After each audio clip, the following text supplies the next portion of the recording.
Okay, thank you very much. This is big stuff. We appreciate you being here. Late last night and early today, at my direction, the United States Armed Forces conducted an extraordinary military operation in the capital of Venezuela. Overwhelming American military power, air, land, and sea, was used to launch a spectacular assault. And it was an assault like people have not seen since World War II. It was a force against a heavily fortified military fortress in the heart of Caracas to bring outlaw dictator Nicolas Maduro to justice. This was one of the most stunning, effective, and powerful displays of American military might and competence in American history.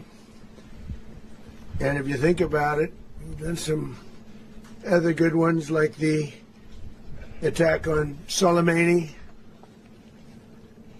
the attack on al-Baghdadi, and the obliteration and decimation of the Iran nuclear sites just recently in an operation known as Midnight Hammer,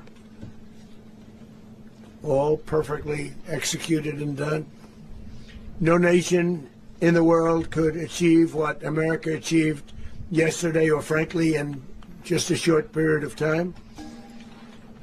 All Venezuelan military capacities were rendered powerless as the men and women of our military, working with U.S. law enforcement, successfully captured Maduro in the dead of night. It was dark. The lights of Caracas were largely turned off due to a certain expertise that we have.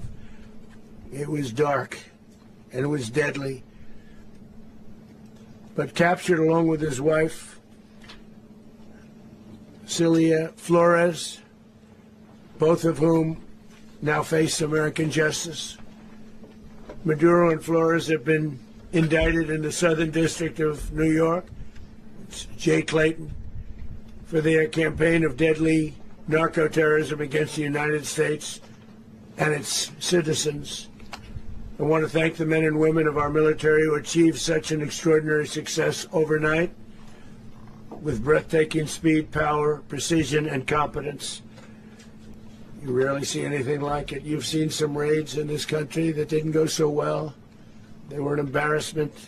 If you look back to Afghanistan, or if you look back to the Jimmy Carter days, they were different days. We're a respected country again, maybe like never before.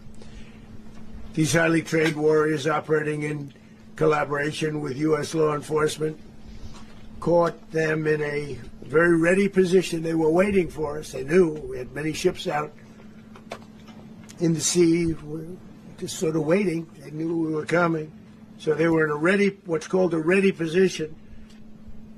But they were completely overwhelmed and very quickly incapacitated.